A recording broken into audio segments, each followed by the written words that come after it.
The morning started like any other in the Galactic Federation Council chambers. Representatives from 47 different species sat in their specially designed seats, discussing trade routes and mining rights. The air hummed with the sound of different translation devices working overtime. Ambassador Hana checked her notes one more time. Earth had been part of the Federation for 50 years now, but she still felt like the new kid at school. Most of the other species looked at humans with a mix of fear and confusion. They called Earth a death world, and its people primitives who somehow stumbled into space travel. The peaceful morning ended when the emergency alarm started screaming. Captain Veltar's face appeared on the main screen, his crystal-like features cracked with stress. Behind him, Hana could see smoke and flashing red lights. His ship looked like it was falling apart. Federation Council, this is Captain Veltar of the research vessel Harmony's Dream. We need immediate help. His voice broke as he spoke. We have 200 civilians on board from 12 different species. Our ship is trapped in a gravity storm near the Kethera system. Our engines are dead and life support is failing. The council chamber fell silent. Everyone knew about the Kethera system. It was in the void sector, a place where ships went to die. The gravity fields there could crush a vessel like an empty can. How long do you have? Asked Council Leader Mordan, his forearms moving in what Hana recognized as worry patterns. 72 hours, maybe less, Veltar replied. The hull is already showing stress fractures. Please, we have children on board, families, scientists who just wanted to study some crystals. Hana felt her heart clench. She looked around the chamber and saw the same expression on every face. Fear. Not fear for the trapped ship, but fear of the void sector itself. We need to mount a rescue mission, she said, standing up. The chamber erupted in nervous chatter. Council Leader Morden raised his hands for silence. Ambassador Hana, with respect, no one has ever successfully navigated the void sector. The gravity storms there are unlike anything in known space. Any rescue attempt would just mean more deaths. So we just leave them to die? Hana's voice was sharp. We will send supply drones, offered Representative Kickstall, her insect-like wings buzzing anxiously. Maybe some of them will reach the ship. Supply drones won't fix their engines or patch their hull, Hana shot back. The debate went on for hours. Each species had a different excuse. The Villani said their ships were too delicate for such conditions. The Jelani claimed their technology wasn't advanced enough.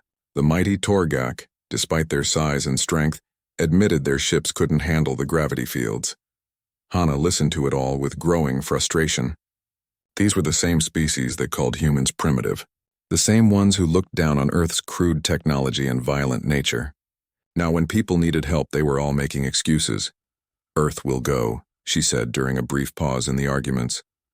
The chamber fell silent again. This time the silence felt different. Shocked. Ambassador Hana, Council Leader Mordan said carefully. Humans have never attempted a mission like this. Your ships are, well, they're built more for mining asteroids than delicate rescue operations. Our ships are built to survive, Hana replied, and our people don't abandon others in need. Representative Zalneth, a tall being with too many joints, shook his head. Human technology is too primitive. Your rescue methods are too violent. You could make the situation worse. The situation is 200 people dying in space, Hana said. How exactly could we make that worse? The council voted. 46 species voted against the human rescue mission. Only Earth voted in favor. The council has decided, Mordan announced. The risk is too great. We will send supply drones and hope for the best. Hana stood up and gathered her things. The council has decided. Earth has not. She walked out of the chamber, ignoring the calls for her to return. Behind her, she could hear the representatives arguing about whether humans had the right to act without council approval. 6 hours later, Captain June received the call he'd been expecting. Hana's face appeared on his ship's communication screen, looking tired but determined. Captain, we have a rescue mission. Where and how many? June asked without hesitation. 200 civilians trapped in the void sector. The council says it's impossible, June smiled. It wasn't a nice smile. Good thing we don't listen to the council much. The Indomitable was not a pretty ship. Built for deep space mining operations, it looked like a flying brick covered in armor plating and tool attachments. It had survived asteroid impacts, solar flares, and the crushing pressure of gas giant atmospheres. The Federation ships looked sleek and elegant next to it. They also broke a lot more often. June's crew was already preparing for departure before he finished explaining the mission. Nara, his second-in-command, had navigated through the asteroid belts around Jupiter. She treated gravity fields like traffic patterns. Dr. Minho had performed surgery while their ship was being hammered by space debris. Engineer Yuna could fix anything with spare parts and determination. Communications Officer Kang could talk to anyone, anywhere, anytime. They were all volunteers.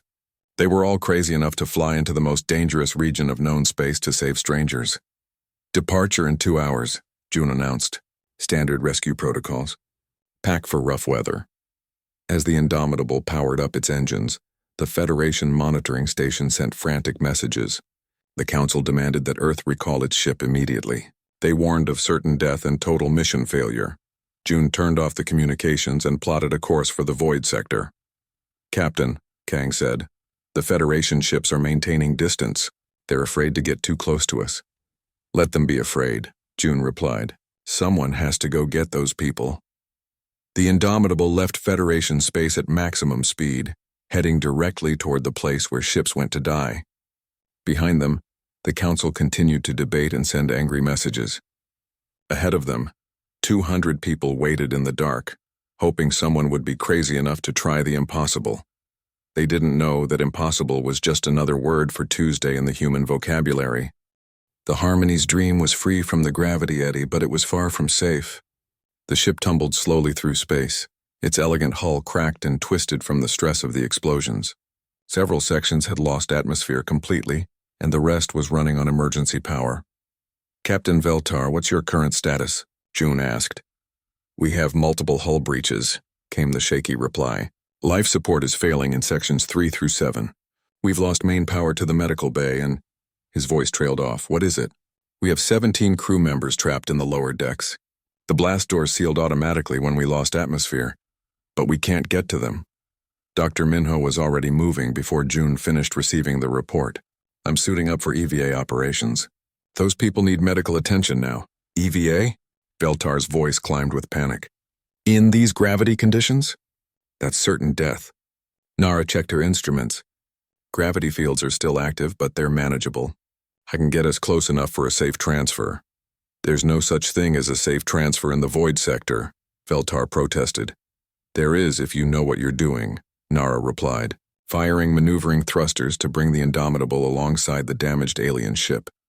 The view through the bridge windows was heartbreaking. The Harmony's dream had been a beautiful vessel, designed for peaceful scientific research. Now it looked like a broken toy, spinning slowly with debris trailing from its wounds. "Kang, open a channel to the trapped crew members," June ordered. "Already on it." "Captain." Kang's fingers danced over his controls, boosting signal strength and cutting through interference. "I've got them. 17 voices, multiple species, all scared but alive. Patch me through." "Attention trapped crew members, this is Captain June of the human rescue ship Indomitable. We're coming to get you out."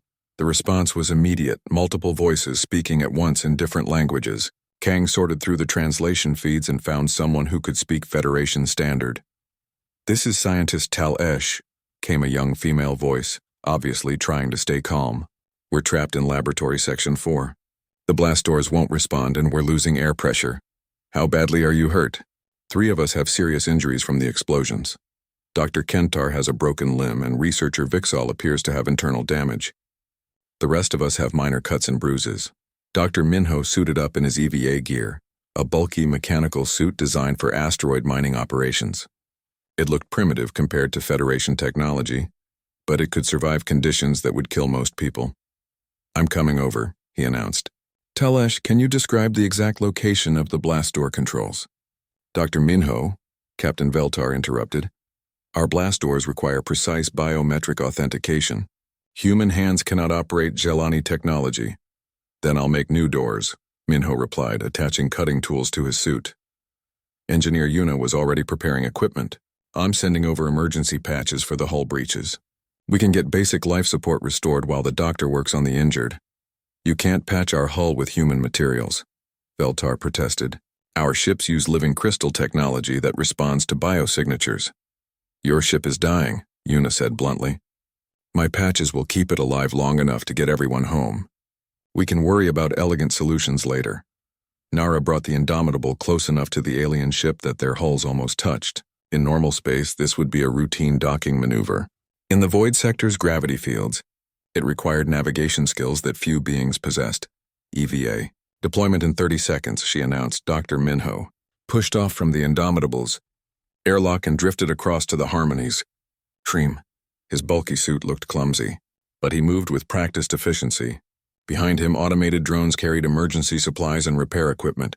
Contact with alien hull, he reported. Beginning cutting operations. The sound of his plasma cutter echoed through both ships. Alien crew members watched in horror as the human doctor began slicing through their blast door like it was made of paper. He's destroying our safety systems, someone shouted over the communication channel. I'm making a hole so I can save your people, Minho replied calmly. Talesh, move everyone away from the door. Steam and sparks flew as the cutter worked through the alien metal. In less than 10 minutes, Dr. Minho had created an opening large enough to climb through. I'm inside, he reported. Beginning medical assessment.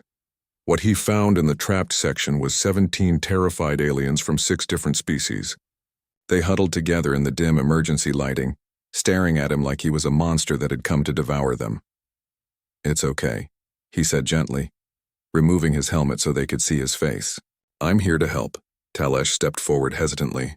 She was young for her species with the typical crystalline features of the Jelani, but her normal blue glow was dim with fear and exhaustion. Are you really going to help us? She asked.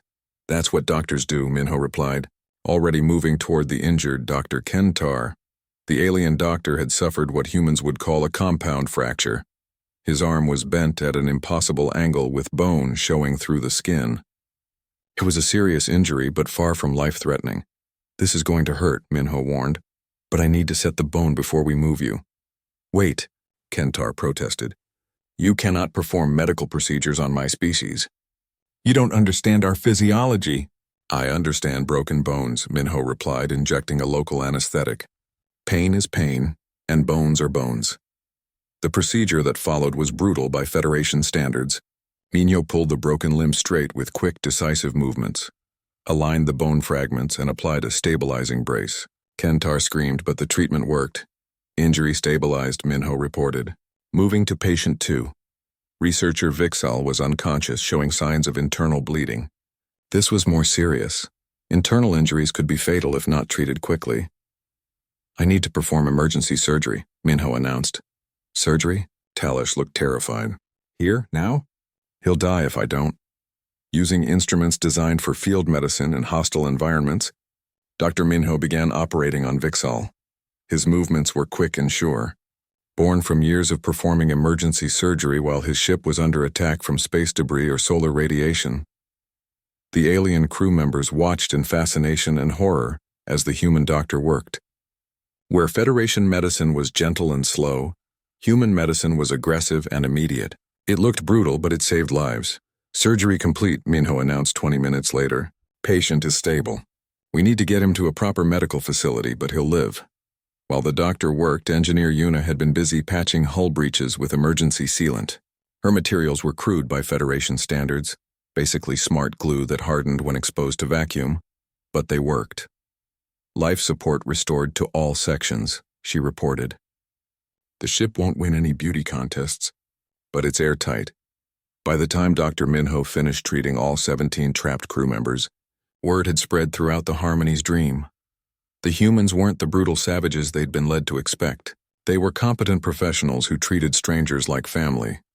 Captain June, Talesh said over the communication channel, I owe you an apology.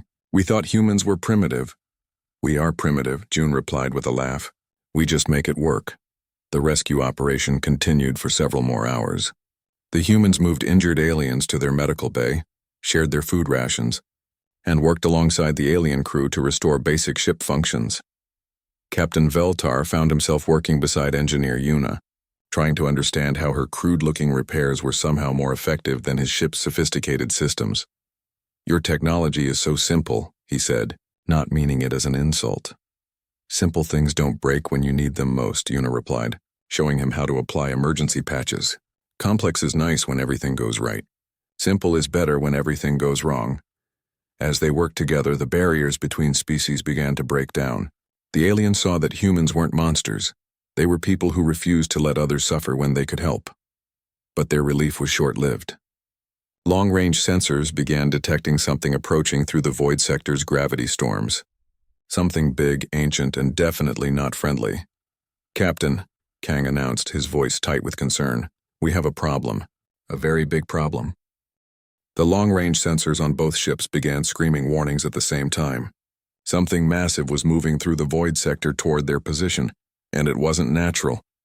"What exactly are we looking at?" Captain June asked, studying the sensor readings.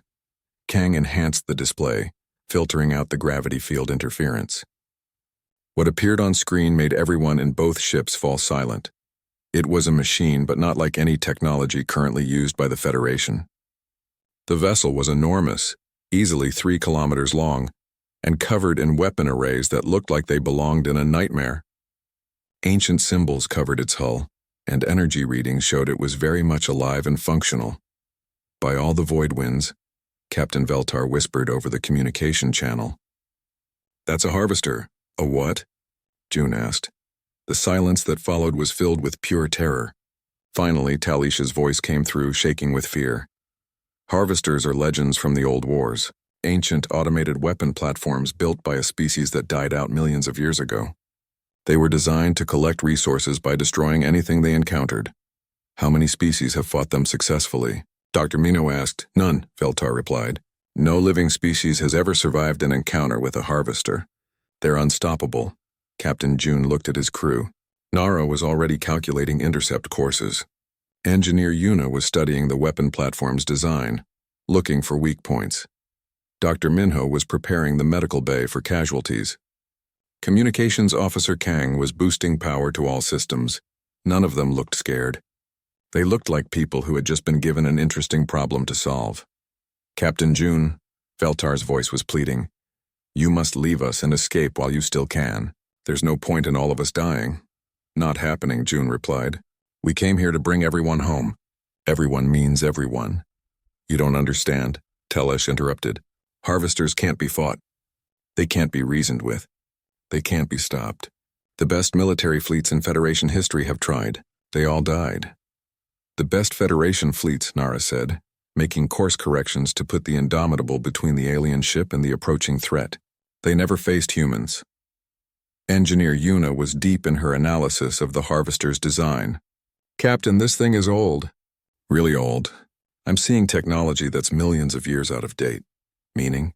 "Meaning whoever built it was working with primitive energy systems and basic material science. Sure, it's big and scary, but it's also running on the equivalent of stone knives and bearskins." The alien crew members listened to this conversation with growing amazement. The humans were actually planning to fight a harvester. In Federation culture, self-preservation was the highest virtue. The idea of risking extinction to protect others was literally incomprehensible. "Captain June," Dr. Kentar spoke up from the medical bay, "my species has historical records of harvester encounters. They show energy output levels that could vaporize entire fleets." "Good to know," Yuna replied, not looking up from her calculations. "What kind of targeting systems do they use?" What?" "Targeting systems. How do they aim their weapons?" There was a long pause. "I don't know. No one ever thought to study their tactical capabilities. We just ran." June opened a general communication channel to address everyone on both ships. "Listen up, everyone. We have a problem, but it's not unsolvable. The harvester is big and dangerous, but it's also old and predictable. We're going to fight it, and we're going to win." The response from the alien crew was immediate panic. Multiple voices spoke at once, all saying variations of the same thing.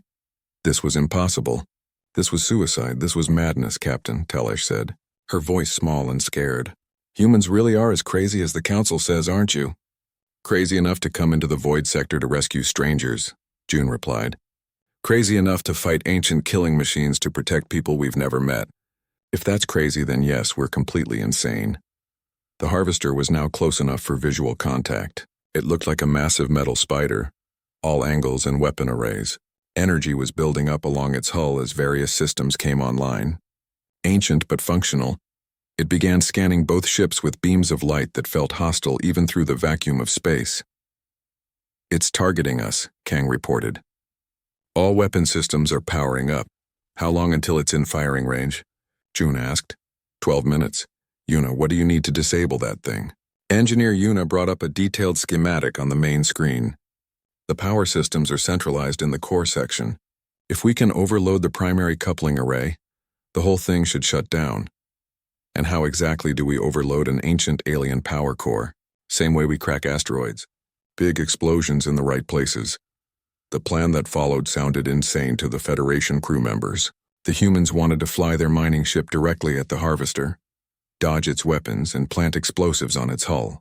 It was the kind of plan that would get you laughed out of any Federation military academy. It was also exactly the kind of plan that might actually work. We'll need help with the technical details, June announced. Our sensors are good, but your people know more about exotic energy systems. Talish looked around at her fellow crew members. They were all terrified, but they were also scientists. The chance to study a harvester up close, even in combat, was unprecedented. I'll help, she said quietly. Talish, no, Dr. Kentar protested. This is suicide. They saved our lives, she replied. The least we can do is help them save everyone else. Other crew members began volunteering. Captain Veltar found himself coordinating between human engineering and alien science. Engineer Yuna worked with Federation researchers to identify the harvester's weak points. Dr. Minho prepared to treat injuries from species that had never been wounded in combat before. The harvester completed its approach and began firing. The first energy beam missed the Indomitable by less than 100 meters. Where it passed, space itself seemed to burn. The beam continued on and struck a nearby asteroid, which simply ceased to exist. Evasive maneuvers, June ordered. Nara piloted the ship through a series of turns that would have torn apart any Federation vessel. The Indomitable's reinforced mining hull groaned under the stress, but held together. Second beam incoming, Kang warned. This one came closer. Close enough that the ship's hull plating glowed red from the heat, but Nara was already moving, using the void sector's gravity fields like a three-dimensional highway system. The Harmony's dream can't take this kind of maneuvering, Captain Veltar warned. Our hull is already compromised. Then stay here and keep the wounded safe, June replied. We'll handle the harvester. You can't fight that thing alone. Watch us. The Indomitable accelerated toward the ancient weapon platform, dodging energy beams that could have destroyed planets. Behind them, the alien crew watched in amazement as the humans flew their primitive mining ship like a fighter craft. They're actually doing it, Tal-Esh whispered. They're actually attacking a harvester. The final approach began. Engineer Yuna armed the mining charges while Dr. Minho strapped himself in for emergency surgery procedures. Kang maintained communication with both ships while calculating targeting solutions. Captain, June gripped his controls and prepared to do something no one in Federation history had ever attempted. Fight an ancient killing machine and win. All hands. Prepare for close combat, he announced. Time to show this old machine what humans do when someone threatens our people. The harvester's weapons swiveled to track them, ancient systems awakening to face an enemy they had never encountered before, a species too stubborn to know when they were beaten. The edge of the void sector looked like a wall of twisted space. Stars bent into impossible curves, and the very fabric of reality seemed to ripple like water. Most ships would turn around at this point. The Indomitable flew straight into it. Hull pressure at 30% above normal, Engineer Yuna reported, watching her instruments with calm attention. Still well within acceptable limits. Captain June nodded. The Federation called it a death trap. To him, it felt like flying through a particularly rough storm. He'd done worse things for less important reasons. The gravity waves hit them like ocean swells, lifting and dropping the ship in patterns that would make most pilots sick. Nara rode them like a surfer, adjusting their course with small thruster burns that kept them moving toward their target. How are our passengers doing back there? June asked Dr. Minho through the intercom. The emergency medical bay is ready for anything, came the reply. I've prepared treatment protocols for 12 different species. Some of these aliens have very specific atmospheric requirements. Kang worked at his communication station, trying to maintain contact with the Harmony's dream. The gravity fields interfered with normal communications, but he kept adjusting frequencies and boost power levels until he found a clear channel. Contact established, he announced. The alien ship is responding. Captain Veltar's voice came through the speakers, filled with static but clearly relieved. Unknown vessel, this is Captain Veltar. Thank the void winds someone actually came for us. This is Captain June of the Earthship Indomitable. We're here to take you home. There was a long pause. Did you say Earthship? Human vessel? That's right. How is your current situation? Another pause. This one filled with what sounded like multiple voices arguing in the background. When Veltar came back on the line, his voice was carefully controlled. Captain June, we appreciate your response to our distress call. However, we must inform you that our situation is extremely delicate. Our hull is compromised in 17 different locations. We have multiple species aboard with different atmospheric and pressure requirements. Any rescue attempt must be performed with extreme precision. June looked at his crew. They all had the same expression. The look of people who had just been told that water was wet. Understood, Captain Veltar. We're approaching your position now. Our sensors show you're caught in a Class 7 gravity eddy. Is that correct? Yes, but human sensors might not be calibrated for... We see it, Nara interrupted. It's a standard rotational pattern with a dead center approximately 2 kilometers wide. Fairly typical for this type of star system. The silence from the alien ship stretched on for nearly a minute. Captain June, Veltar finally said, are you saying your people have encountered similar phenomena before? Sure. We call them gravity mills. They're common around binary star systems and gas giant clusters. Annoying to navigate, but not impossible. Engineer Yuna was already studying the readings from the trapped ship. Captain, I'm seeing multiple hull breaches and power failures. Their life support is running on emergency power. What's your recommendation? Standard extraction protocol. We position ourselves at the eddy's edge and use shaped charges to create a pressure wave. That should push them clear of the gravity field. June opened a channel to the alien ship. Captain Veltar, we're going to get you out of there. We'll use controlled explosions to push your ship clear of the gravity eddy. The response was immediate and panicked. Explosions? Captain, you cannot use explosives near our ship. The hull stress is already critical. Any additional pressure could cause catastrophic failure. These are precision charges, Yuna added to the conversation. Calculated for exactly the right amount of force to move your ship without damaging it. You want to use mining explosives in a rescue operation? Veltar's voice climbed higher. This is madness. Dr. Minho joined the conversation from the medical bay. Captain Veltar, what's the current condition of your injured crew members? We have 37 beings requiring medical attention. 12 are in critical condition. They need gentle care and species-specific treatment protocols. Understood. I'm prepared for field surgery if necessary. I have medical supplies for all known Federation species. Field surgery? Veltar sounded horrified. In these conditions?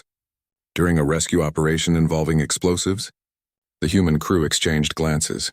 These aliens seemed nice enough, but they were clearly not used to working in dangerous conditions. Captain Veltar, June said gently. We do this kind of work every day. Rescuing people from impossible situations is what humans do. But the council said humans are primitive.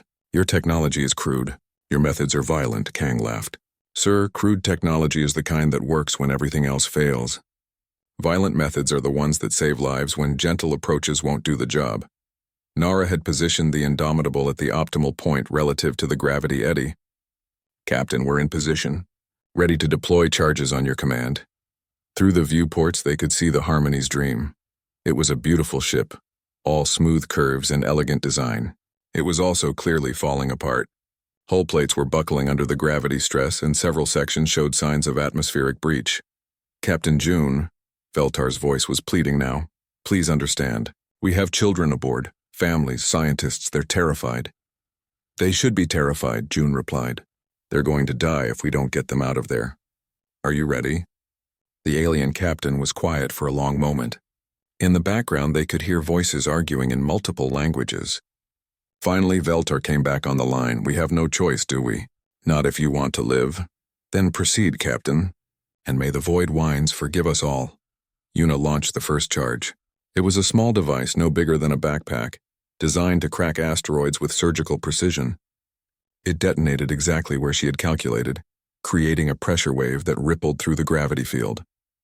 The Harmony's Dream lurched violently as the wave hit it. Alarms could be heard screaming through the communication channel. Hull stress increasing, Veltar shouted. Multiple systems failing. That's normal, Yuna said calmly, launching the second charge. The stress will decrease as soon as you're clear of the eddy. The second explosion was larger, perfectly timed to catch the alien ship as the first pressure wave carried it toward the eddy's edge. The Harmony's Dream spun like a leaf in a hurricane, but it was moving in the right direction. Third charge away, Yuna announced. This explosion was the largest yet. The pressure wave caught the alien ship and hurled it clear of the gravity eddy like a stone from a slingshot. Suddenly, the Harmony's Dream was free, drifting in normal space for the first time in hours. The communication channel was full of alarms, shouts, and what sounded like celebrating. Through it all, Captain Veltar's voice could be heard, shaky but relieved. "We're clear. By all the stars, we're actually clear." "Told you so," June said. "Now let's see about getting you all home." The Harvester's main weapons fired in perfect sequence, filling space with beams of energy that could cut through moon-sized asteroids. The Indomitable flew through them like a dancer, spinning and diving between destruction. Hull temperature rising, Engineer Yuna reported calmly, still within acceptable limits. Captain June gripped his controls as another energy beam passed close enough to cook the air in their ship. "How close do we need to get?" 500 meters from the power core. I need to place the charges manually." 500 meters? Dr. Minho looked up from his medical preparations. "That's practically touching that thing." "That's the plan," June replied, diving the ship under another barrage of weapons fire. On the Harmony's Dream, the alien crew watched in fascination and terror as the human ship performed maneuvers that should have been impossible. The Indomitable twisted through space like it was flying through an obstacle course instead of a battle zone. "How are they doing that?" Captain Veltar asked, watching his sensors in amazement. Tal Esh was studying the tactical displays with scientific curiosity. "They're using the gravity fields as shields. When the Harvester fires, they position themselves so the energy beams are bent away by gravitational distortion." "That's insane. The calculations alone would take our computers hours." "Their pilot is doing it by feel," she said, awe creeping into her voice. "She's navigating by instinct." Nara brought the Indomitable closer to the Harvester's hull. Up close, the ancient weapon platform was even more terrifying. Its surface was covered with weapon arrays, sensor clusters, and things that might have been repair systems. All of it was functional, all of it was hostile, and all of it was trying to kill them. "Deploying charges," Yuna announced. She launched herself from the ship in her EVA suit, carrying a pack of mining explosives that had been modified for this exact purpose. Behind her, automated drones followed with additional charges and targeting equipment. The Harvester's defensive systems immediately focused on the small figure floating near its hull. Point defense weapons began firing, filling space with energy bolts designed to destroy incoming missiles. "Taking fire," Yuna reported, dodging between energy beams with practiced ease. "No hits yet." She attached the first charge to what looked like a power coupling, a massive crystal structure that pulsed with internal energy. The explosive was small by mining standards, but it had been designed to crack asteroids. Against ancient alien technology, it should be more than sufficient. First charge placed. "Moving to target 2. The Harvester began to rotate, trying to bring its main weapons to bear on the small human crawling across its hull. But the weapon platform was designed to fight ships, not individual people. Its targeting systems couldn't track something so small moving so erratically. "Second charge placed," Yuna announced, attaching another explosive to a different power coupling. These things really are primitive. No modern defensive systems at all. On both ships, crew members watched in amazement as the human engineer treated the ancient killing machine like a construction project. She moved across its hull with casual efficiency, placing explosives with the same calm attention she might use to repair a broken mining laser. Third charge placed. Beginning final approach to the core system. This was the dangerous part. The Harvester's power core was located deep within its structure, protected by multiple layers of armor and defensive systems. Yuna had to cut through hull plating that was several meters thick. "Beginning cutting operations," she reported, activating her plasma torch. Sparks flew as the cutter worked through alien metal that had been hardened by millions of years in space. Behind the first layer was another, and behind that was a third. Each one was tougher than the last. "How much time do we have?" Captain June asked. "The Harvester is charging its main weapon array," Kang reported. "Full power in approximately 8 minutes. That's enough time to destroy both ships and everything else in this system." Talesh added over the communication channel. Then we better work faster, Yuna replied, switching to a more powerful cutting tool. The fourth layer of armor finally gave way, revealing the harvester's power core. It was beautiful in a terrifying way. A crystal structure the size of a building that pulsed with energy older than most civilizations. This was the heart of a machine designed to harvest entire star systems. Core located, Yuna announced, placing final charges. She attached 3 explosives directly to the crystal structure, using targeting data provided by both human engineering and alien science. The charges were small, but they were placed exactly where the power flows were most concentrated. All charges placed. Beginning withdrawal. But the harvester wasn't finished. As Yuna began moving back toward the Indomitable, the ancient machine activated systems that hadn't been used in millions of years. Defensive barriers began rising from its hull, trying to trap the human engineer inside its structure. "Yuna, get out of there," Dr. Minho shouted over the communication channel. "Working on it," she replied, jumping between closing barriers with athletic grace. The final barrier was rising faster than she could move. In seconds, she would be trapped inside the harvester with no way to escape before the explosives detonated. That's when the alien crew did something unprecedented in Federation history. They helped. "Yuna, this is Talesh. I'm reading the barrier's closing pattern. Jump to coordinate 77 Mark 4 in 3 seconds. Are you sure?" "Trust me," Yuna jumped. The barrier closed exactly where she had been standing a moment before, but she was already clear, floating in space outside the harvester's defensive perimeter. "Extraction successful," she reported, using her suit thrusters to return to the Indomitable. "All charges are in place and ready for detonation." Captain June brought his ship to a safe distance as quickly as possible. "All ships prepare for detonation. This is going to be big. Detonating in 3, 2, 1. The explosion started small, just tiny flashes of light where the charges had been placed. But the ancient power flows that Yuna had targeted began to overload, creating a cascade failure that spread throughout the harvester's entire energy system. The weapon platform began to shake as millions of years of accumulated energy found new paths through its structure. Systems that had operated flawlessly since before Earth-Sun was born began to fail in spectacular fashion. "It's working," Talesh reported, watching her sensors in amazement. "The power core is destabilizing." The harvester's weapons went silent as energy was diverted to deal with the cascade failure. Then its engines shut down. Then its defensive systems went offline one by one. Finally, with a flash of light that could be seen from several star systems away, the ancient weapon platform's power core exploded. The machine that had terrorized the galaxy for millions of years broke apart like a ship made of glass, its pieces scattering into the void sector's gravity fields. "Target destroyed," Kang reported unnecessarily. Everyone could see the expanding cloud of debris where the harvester had been. The communication channels erupted with cheering from the alien crew. They had witnessed something that no Federation citizen had ever seen: the destruction of a harvester. More than that, they had helped make it happen. "Captain June," Captain Veltar's voice was filled with emotion. "I don't know how to thank you. Just get your people home safe," June replied. "That's thanks enough." The journey back to Federation space took 3 days. During that time, something unprecedented happened. Humans and aliens worked together as equals.